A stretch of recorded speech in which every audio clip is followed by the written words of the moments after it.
All right, we are live. How's everybody doing today? Hopefully everybody's doing good. Obviously, we're just waiting for everybody to get in here. Oh, it's been busy. It's been busy days, everybody. It's been going.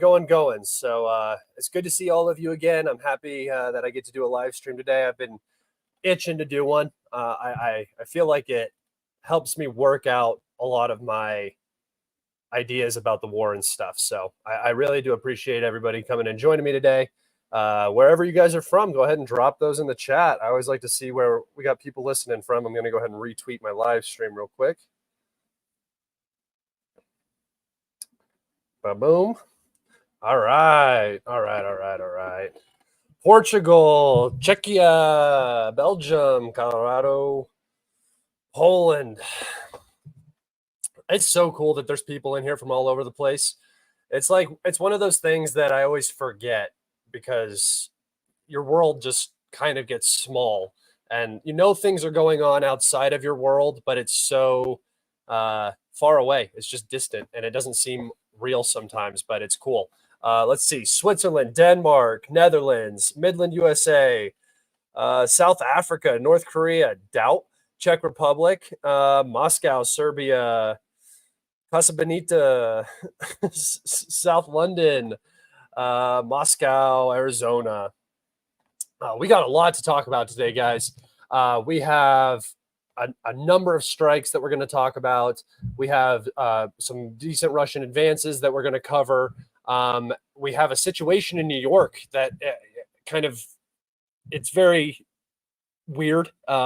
I don't know where this mapping is coming from. I'm not quite understanding the situation fully. It doesn't make a lot of sense to me, so we're going to cover that.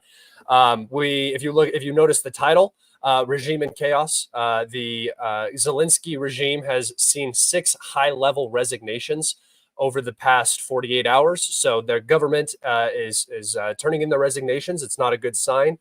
And we have a interview with Syrskyi that we're going to go over. So we got quite a bit to talk about today. This is actually kind of a good question. What do you wait, no, that's not the question I was thinking about. Ilya, oh yeah, he blocked me. They're all the same. They're just ideologues. They can't say anything that goes against the narrative, and if they do, they lose half of their following. So that's pretty much the situation for them. All right, let's go ahead and go over, and I'm actually just gonna watch this. Let's watch Syrskyi talk real fast for a little bit because he gave an interview to CNN, and we are going to go over that.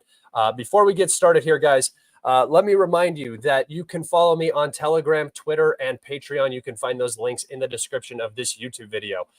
If you go on my Patreon, I just uploaded a new episode of my Demonetized series, episode number 15. If you join as a free member on my Patreon, you get 14 episodes for free. The newest episode is for my Patreon supporters, and then the free members will get it about a week later. So I really appreciate everybody on there supporting me. You guys are fantastic. Patreon is becoming one of my stronger areas now, and I really, really appreciate all of the support. Even the free members, guys, it's awesome. We're up to something like 350 members on my Patreon now. It is fantastic. You guys are killing it. Other than that, any other news? I don't think so. All right, let's go ahead and get into it. If you guys have questions that you want answered during the live stream, you can go ahead and ask those through Super Chat. That will guarantee that they get answered. I will see them. I will answer them. I answer all of those. If you have questions, you can throw them up, but I cannot guarantee that I'm going to get to all of them. All right, guys. Let's go ahead, and I'm going to watch this with you guys and comment on it as we go through. Let me make sure the volume is up. Volume is up. All right, here we go. Minister has said publicly that the reason was to divert Russian forces from other parts of the Eastern Front. But there are others on the Eastern Front, commanders, who say it hasn't diverted enough forces, and there's still a lot of pressure on your forces on the Eastern Front, that important logistical hub of Pokrovsk. So has it been strategically a success, and even tactically a success, what you've done in Kursk? And do you think you might lose Pokrovsk? Ми робимо все для того, We do everything possible not to lose Pokrovsk. This is true. We increased our defense capability in the area. This is also Indeed, true. over the last 6 days, the enemy hasn't advanced a single meter in the Pokrovsk direction. Okay, so this is the first pause I'm going to do here. In other So this claim that the Russians have not advanced in 6 days in the Pokrovsk sector, it is true. In fact, this is something that I have been talking about on my live streams. I said Ukraine is rotating a massive amount of available reserves from across the map to Pokrovsk to stop the Russian breakthrough that is happening there. The Russians have advanced quite aggressively in this region. So I do believe that it was almost time for a natural tactical pause, operational pause, rather, just to reassess logistics, get everything settled, and then begin the next phase of the operation. They moved really fast, really quick for this conflict. So I do think it was sort of a mix of Ukrainian reserves being brought in and an operational pause. I do think we're going to see a continuation of Russian assaults in the area, but I do not expect a ton of success in the Pokrovsk front from here for the near future until we start to see breakthroughs on other fronts, which we are seeing and which we are going to cover in the map update. Oh, wait. words, Play it on my... our strategy is working. Of course, the enemy has concentrated their most trained units in the Pokrovsk area, but we've taken away their ability to maneuver and to deploy their reinforcement forces from other directions. Okay, so this is not true. The Russians are still have maneuverability of reserves. They really didn't pull that much from the SMO zone up to Kursk at all. There were a few brigades here and there. Really, what has happened is actually this is a slight form of projection. With the Kursk incursion, Ukraine has lost the ability to manipulate its reserves to its benefit on the defense and had to pull units away from Chasiv Yar, Kupiansk, Ugledar fronts to actually stabilize the Pokrovsk section. And yes, he does look a little drunk. I do agree. He's probably tired. In other words, it turns out that even though they did not take any units from the Pokrovsk direction, No units from Pokrovsk. well, except for one Marine brigade, A part of a Marine brigade. they are now unable to maneuver their reserves as they used to. Sure. You say that as you're losing territory in other parts of the map. And this weakening definitely has been felt in other areas. We note the amount of artillery shelling as well as the intensity of the offensive has decreased. In fact, the Pokrovsk direction remains the most problematic for us, It's not true. whereas the situation has stabilized in other areas. Like Ugledar? So I think this strategy was chosen correctly, Of course you do. and it will bring us the desired result. There appears to be, and certain commanders and frontline soldiers have told CNN that there's a bit of a morale problem in some parts of the front line. That a lot of a morale problem. young conscripts, young trainees are being sent out there. The battle is very difficult for them. Some of them just leave the trenches and go home. And I just wondered, again, you said boosting morale is a very important part of your job. And I think there's something like 19,000 cases that have been brought before the military authorities of desertion and the failure to turn up for duty. Talk about that. How can somebody like you boost morale and make people still want to fight? Because that we hear that moment of patriotic fervor that was so obvious at the beginning of the invasion seems to be cooling down. Because all the patriots are dead. You're right on this point. Yes, she is. The issue of morale This is a very important area of our work. Of course, talking about the Kursk operation, we should note this is what has significantly improved the morale of not only the military, but the entire Ukrainian population.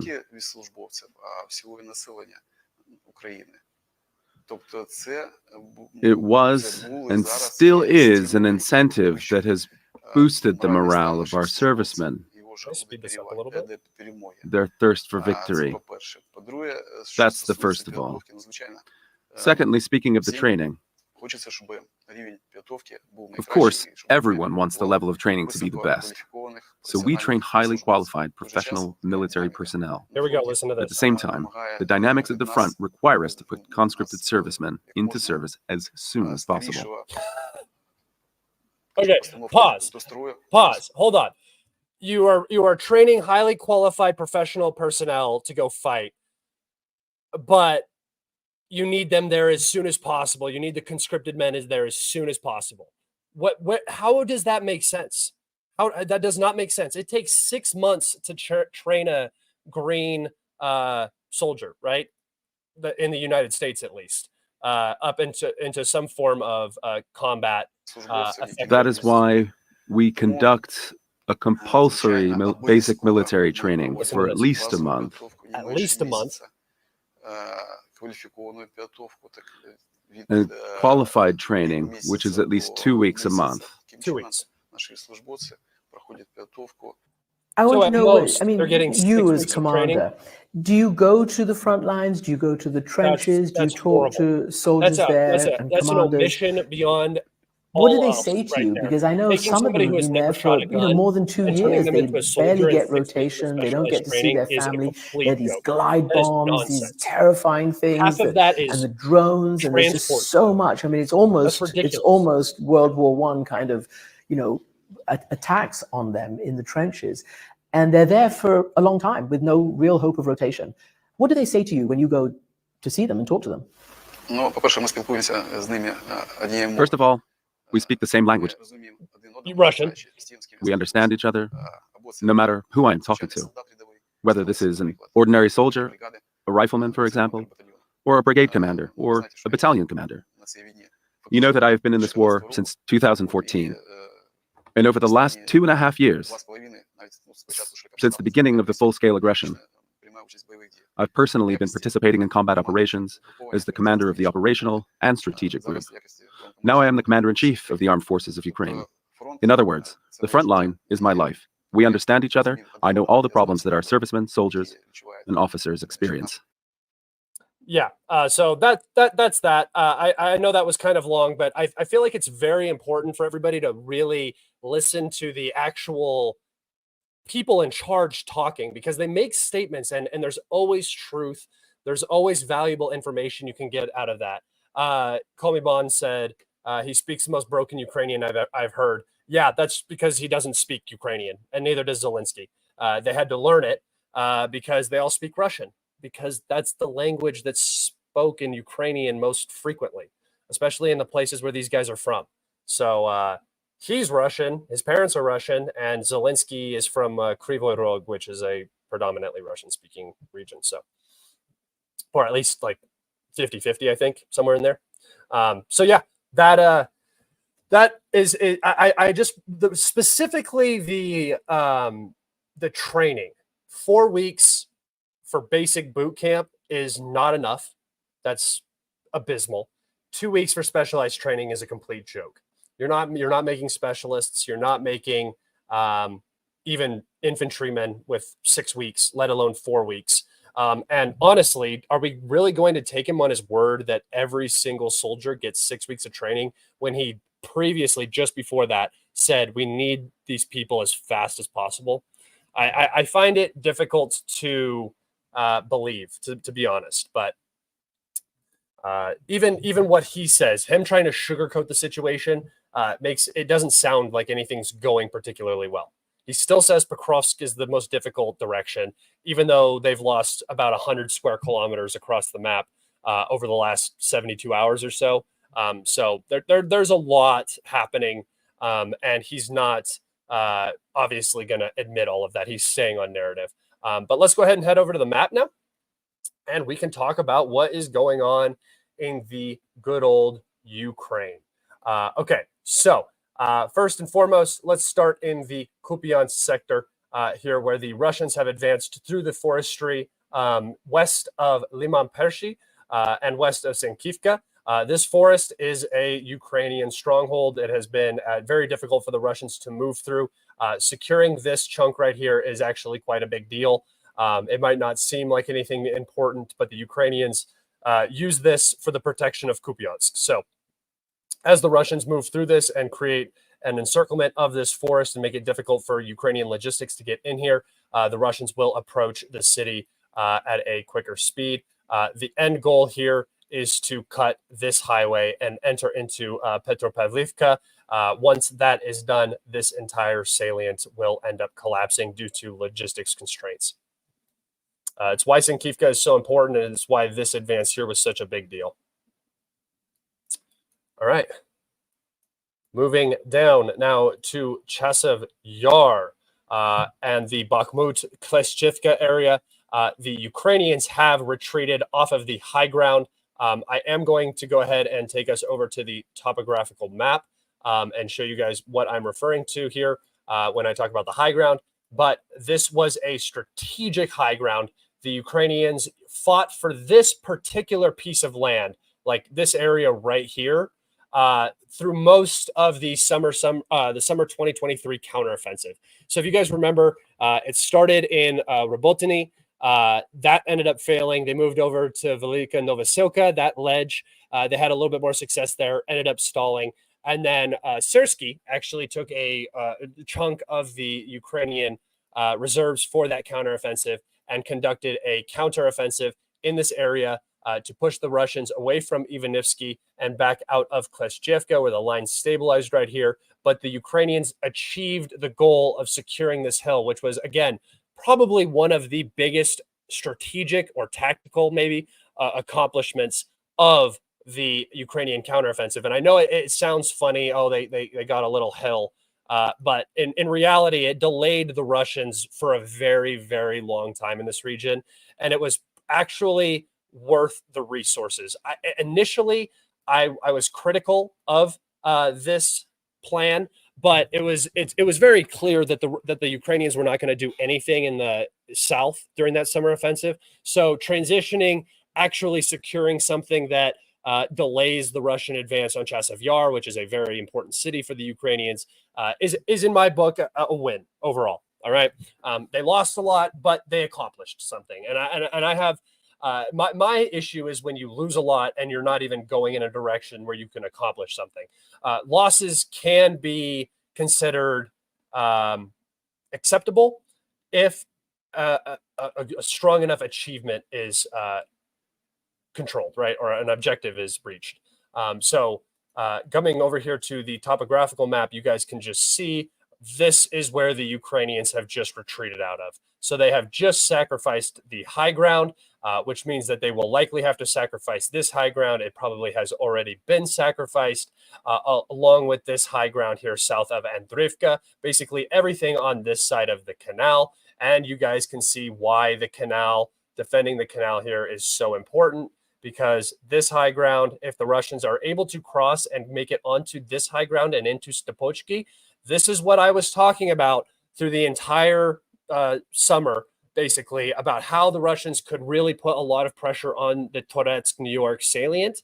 Unfortunately, for my predictions, the Russians forced a breakthrough right up the middle, which shouldn't have happened. The Ukrainians failed, and the Russians didn't necessarily need to attack the flanks. Progress has slowed in Toretsk, and now the flanks are being pressured heavily by the Russians. So this high ground has just come under Russian control. And with that high ground, the Russians will be able to start applying the prediction that I made a while back. This needs to not be down there. I don't know why that's down there. Right here. So this prediction that I made right here, you can see that the Russians are now working out onto the high ground. This is the most significant portion of this prediction right here, that this entire yellow zone. This is the least important, and then this area is the key. If they capture this area of Stepochki and this high ground, Toretsk is going to fall. And then they will be able to put a lot of pressure onto Konstantinivka as well as onto Chasiv Yar. So this is the primary goal of the Russians. This is where I expected them to push. They just were not able to crack this high ground for a very long time because the Ukrainians weren't allowing it. They were funneling manpower into this area to hold it. That is no longer the case. Okay, just a small adjustment in New York, just the front leveling out a little bit. Maybe a fortification in this area or something fell to the Russians. Nothing significant in this area. The only significant aspect of this is we did get a report that the Ukrainians still have some force occupying this. Where did I put it? This right here, encircled Ukrainians right here. So I'm actually going to. Can I not move it? Okay, it's not going to let me move it. But inside of this industrial area right here, there is reportedly a Ukrainian garrison that is trapped. I gave the Ukrainians the benefit of the doubt and figured that they would have retreated to more defendable positions. But, you know, the Ukrainians got to stay in that pocket for as long as possible. And apparently there is a sort of Azovstal situation going on in the heart of New York, with the Ukrainians constantly trying to break through to the encirclement, which means that Deep State got it right, which is actually kind of funny. So if we go over to here to Deep State, I made fun of Deep State for this because it made no sense. But I should always remember that the Ukrainians love to do things that make no sense. So come over here to Deep State. Look at that good old pocket the Ukrainians are finding themselves in. This is how the Ukrainian sources are reporting this situation. I thought this was a cope, saying that they're somehow still holding on to New York. Apparently, they took that cope to the next level and just decided to stay in the basements of this plant and hold off for as long as they could, whether they were just surrounded and got trapped or whether they stayed intentionally to delay the Russian advance. I'm not sure, but the situation in New York just got a little bit worse for the Ukrainians. I saw a lot of people bragging about how this was like, oh, what happened to the collapse? The Ukrainians are still in New York. I was like, yeah, they're in New York and they're stuck. They can't get out. It's not a win. You just have more of your valuable manpower trapped and being wasted. It makes no sense. So I thought that was sort of a goofy claim to be making about that situation. But hey, anything that you can turn into a win can be a win if you believe hard enough. Okay, so on the Pokrovsk front, like I've said, we've seen a massive slowdown in the Russian advance here. Ukrainians just rotated in a ton of troops, guys, a massive amount of troops. And so, you know, to do this, they took units from Chasiv Yar. I believe it was did they take the 82nd out of Chasiv Yar? I think they took the 82nd out of Chasiv Yar, but I could be mistaken. They pulled units from the Kupiansk sector, and they also pulled units from the Ugledar sector. So the three areas where we are now seeing progress are the three areas that Ukraine just pulled reserves from to push in the Pokrovsk section. This is what I'm talking about. Vovchansk and Kharkov were the start of this. Kursk was a voluntary addition to this, where the Ukrainians decided to stretch themselves thinner.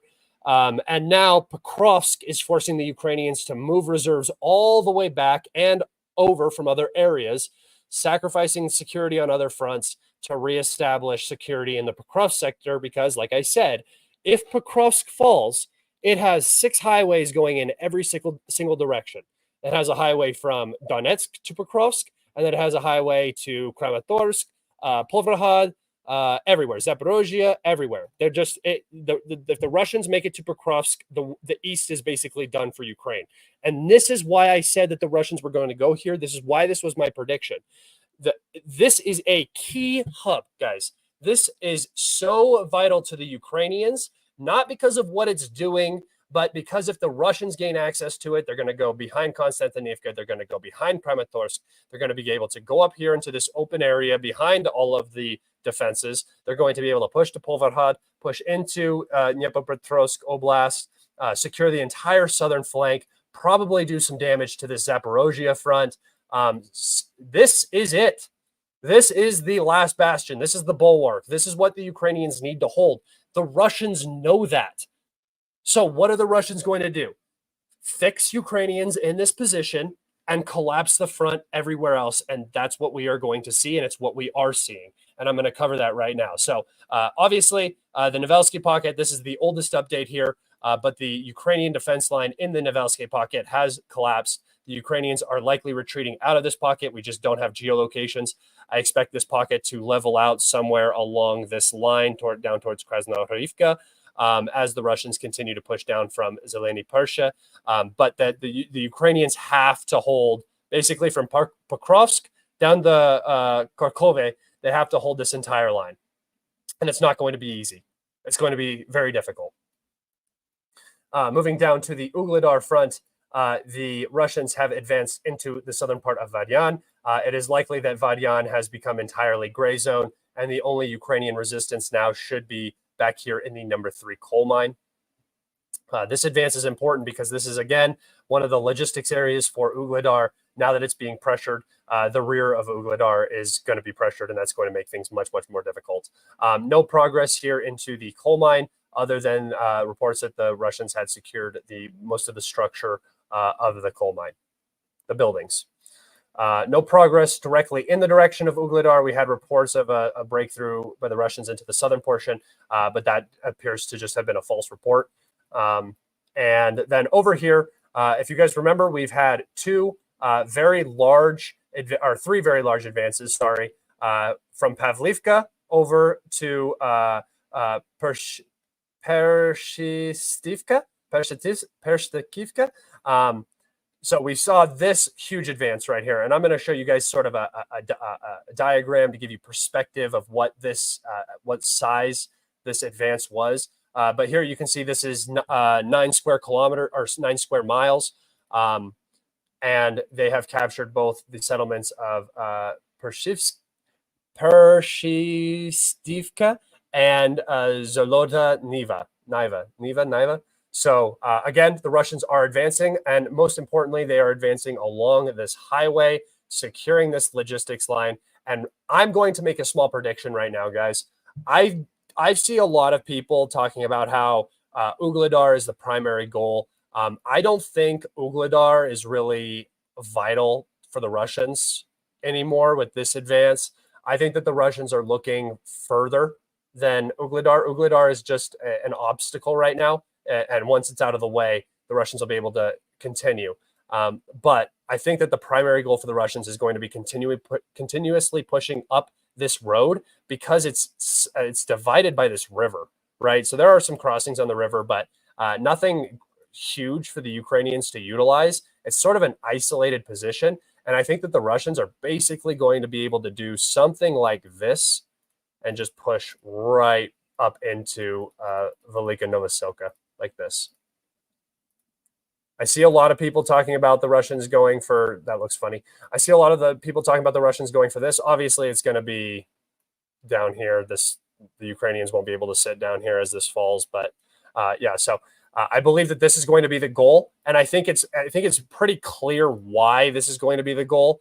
Because if you look, the Russians are about to secure the 0532 highway to Ugledar, down into Pavlivka, and then up through these southern towns right here that were just captured, up to Velika Novoselka, and then you can take this road up to Andrivka. And I believe that Andrivka is the overall goal. It would mean that the Russians could get behind Kharkove without a direct assault on this defense line. And also, as the Russians progress through Seladove, if possible, they may be able to advance down this line right here and meet Andriivka as well and backdoor this entire line. So I do believe that this is the goal now. While the Ukrainians are trying to hold Pokrovsk and keep the Russians out of the city, this southern Donetsk offensive is really going to start to take shape and get much more aggressive. Delete that and delete that. All right. Okay. Hopefully everybody's doing good.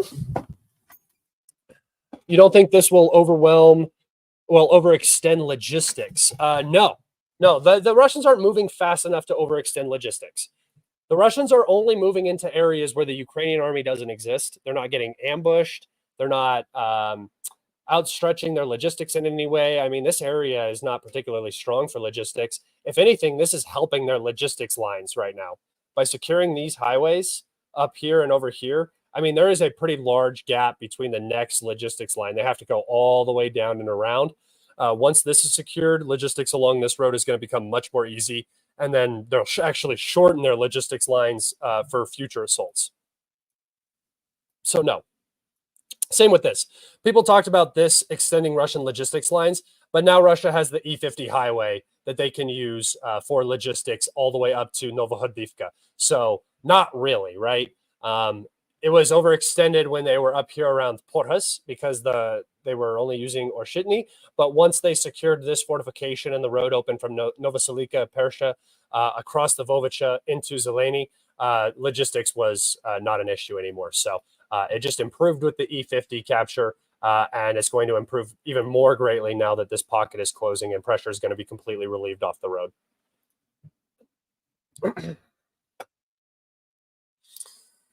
All right. I'm going to go over to my Twitter profile just real quick, and I'm going to show you guys some images and something that I wanted to talk about. So I had made a claim. I had some people ask me about the vehicles, the Belarusian vehicles on August 27th that were reportedly shown to have new identification markers, B. These started showing up in southern Belarus on the Ukrainian border, and it raised some alarms. But I specifically said, guys, until you see cope cages on these vehicles, this is likely just for exercises and for show. Cope cages means that they might potentially be preparing for something.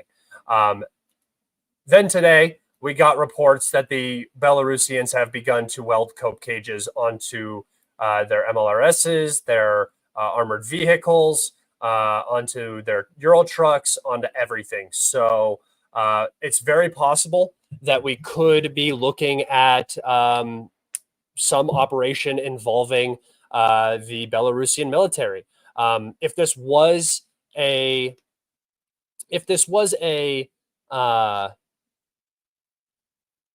just for exercise or just to force Ukraine to keep reserves on the border, this is exactly how you would do it. Start welding cope cages on, make it look like you're taking it serious. Also, it's probably a good idea for your army to be able to very quickly and adeptly put these protection systems onto vehicles. So in terms of it being an exercise, this is a great exercise because this is exactly the kind of thing that is highly compatible with today's battlefield situation, right? You need to be able to outfit your vehicles with this extra protection. Yeah, cope cage means something's happening. Usually, it means that they're at least trying to make it look like something's happening, which is something in and of itself. All right, I'll answer one of these questions here. How many fortifications behind Andriivka? If the Russians are able to take it, what would this mean for the map? Are you talking about the overall? This Andriivka right here, there's nothing behind this. There's fucking nothing back here. There's literally nothing. There's a string of fortifications along this, but they're further south. So if the Russians make it to Andriivka, if they're behind Andriivka, it's over. Yeah, the Russians will have nothing basically until the river. And you can see, like, I mean, there's nothing. Andriivka isn't really anything. Kakhovye is the last big one.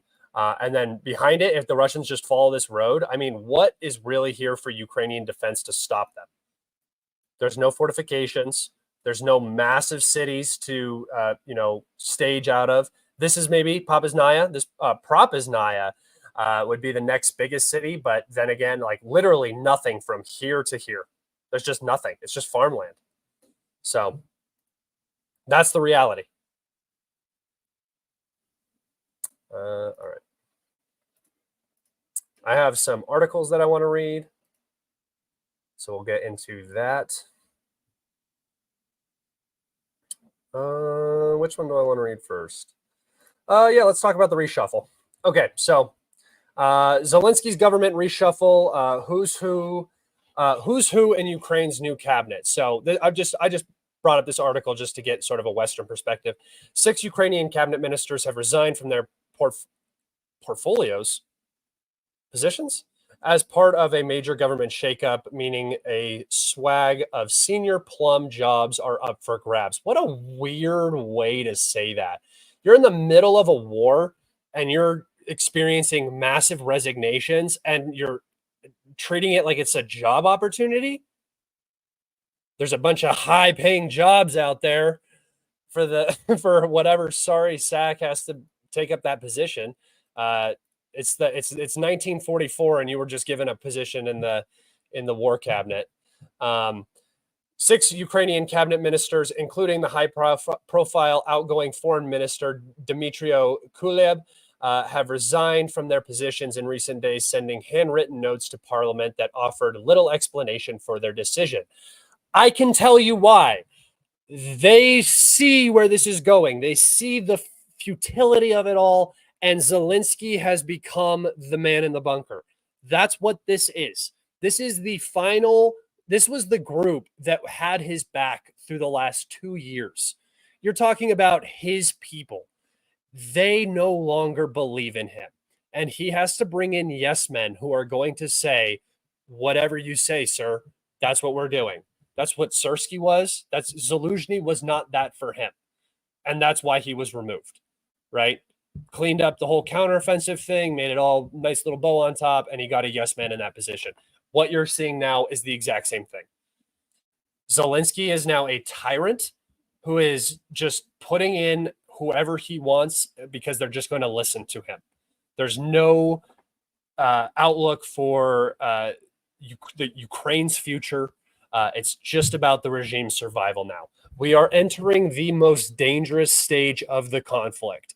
You now have a dog, a savage dog who's been beaten for 3 years and has had a history throughout their entire history of just being a dog that just gets kicked around and beaten down, angry, and you're seeing the amalgamation of that attitude in this regime coming to an end. How do you expect that dog to behave when it gets cornered?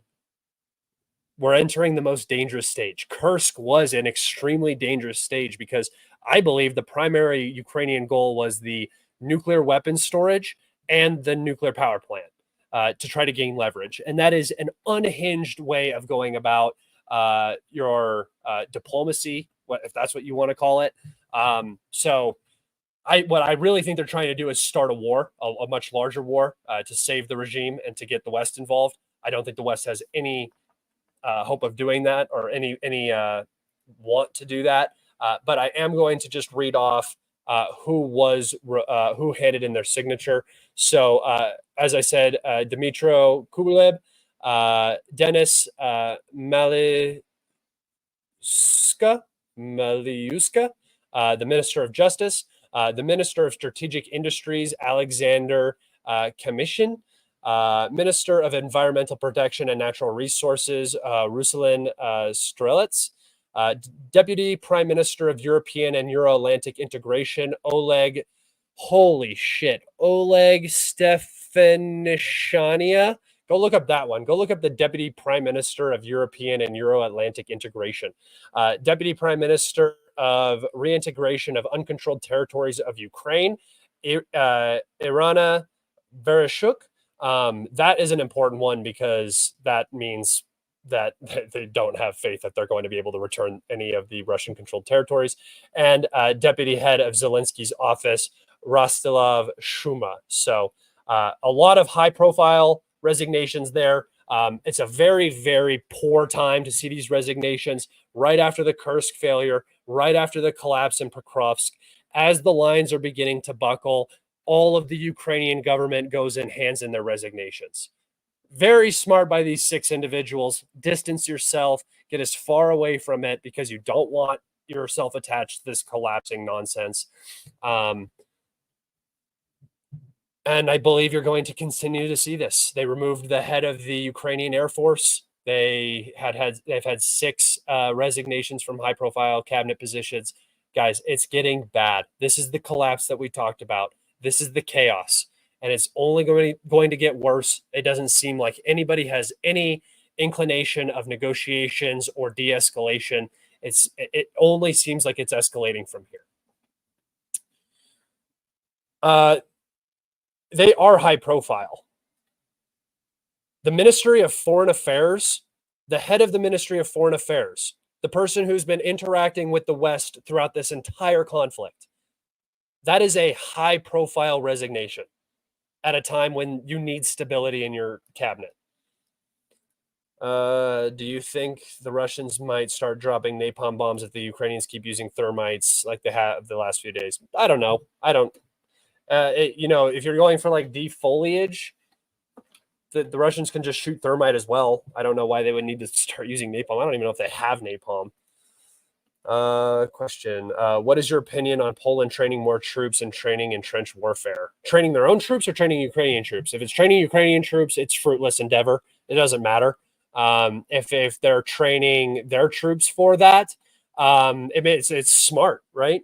That's what war is. That's what war is going to be. You've just had a case study in modern warfare, right? Over the last 2.5 years, you've watched how drones dominate. You've watched how trenches are vital because artillery is so vital. We didn't fight big wars for such a long time that we assumed that the technology we had was going to change those wars. There are fundamental truths about war that are never going to change no matter how much technology changes. And one of those fundamental truths is that when you get into a situation of this scale, you are going to revert back to that classic battlefield posture of protecting people who are getting blown up. So trenches are vital, cover, defilade, stuff like that. It's not this huge big arrow offensive all over the place. And a lot of people, I think, get confused too about World War II. World War II had millions of men involved. We're talking about hundreds of thousands in this conflict, right, on each side. You had millions of men involved. It spanned across a continent. And even then, the movements were not particularly fast.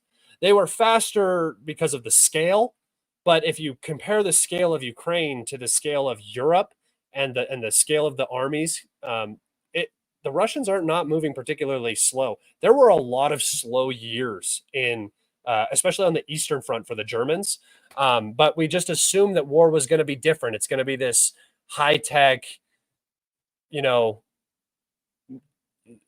future war. And instead what it turns into is this classic war with much more effective and efficient ways of killing each other.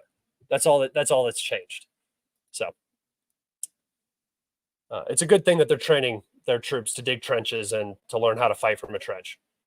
Is Zelensky okay right now? I would assume he's probably struggling. All right, let's go ahead and get into this next article.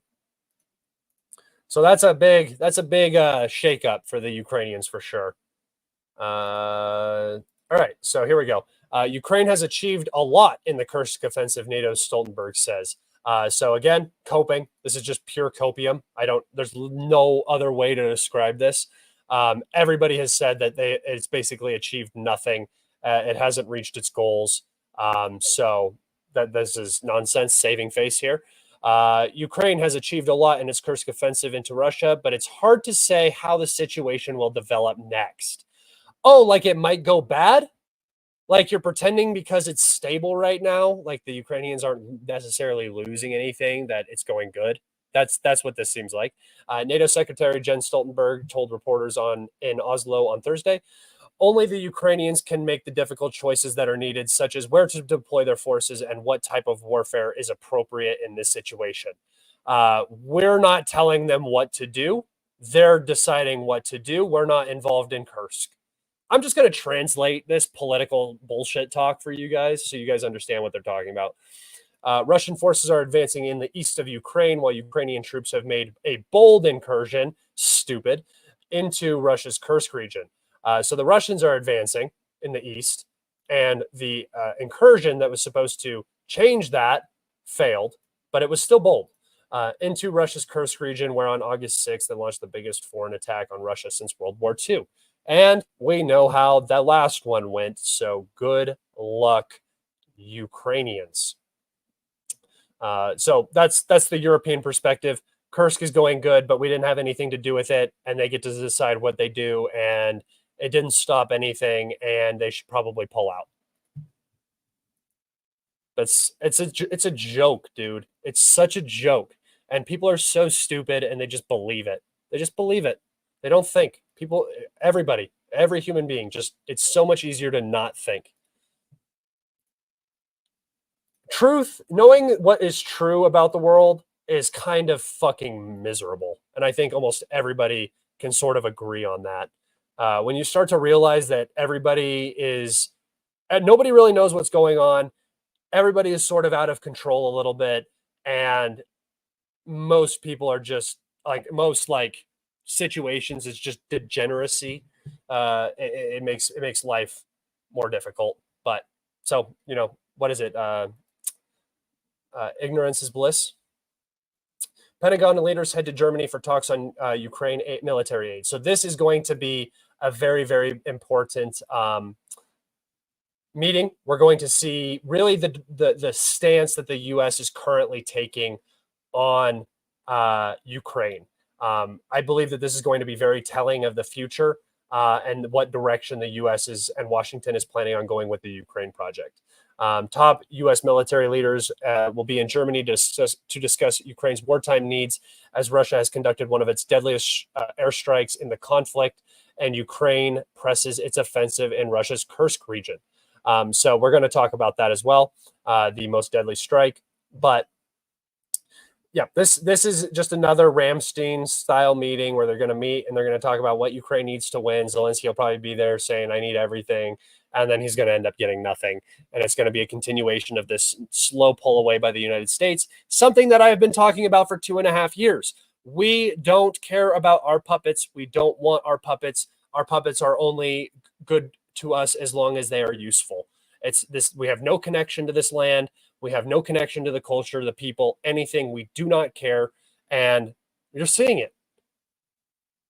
And I just wish people would listen to me instead of, and not you guys, obviously you guys listen to me, but I wish that the people that I argue with constantly online on this, about this all day, would understand that I'm not pro-Russian because of what I'm saying. What me being correct in my predictions about some of this stuff, people assume that I'm some pro-Russian voice. No, I'm just telling you what's going to happen. And whether you like it or not, it's fact. If the Russians are going to advance, they're going to advance. Does that make me pro-Russian? No, I'm just telling you what's about to happen based off of my analysis. I get really sick and tired of that. It's very annoying. All right, let's see.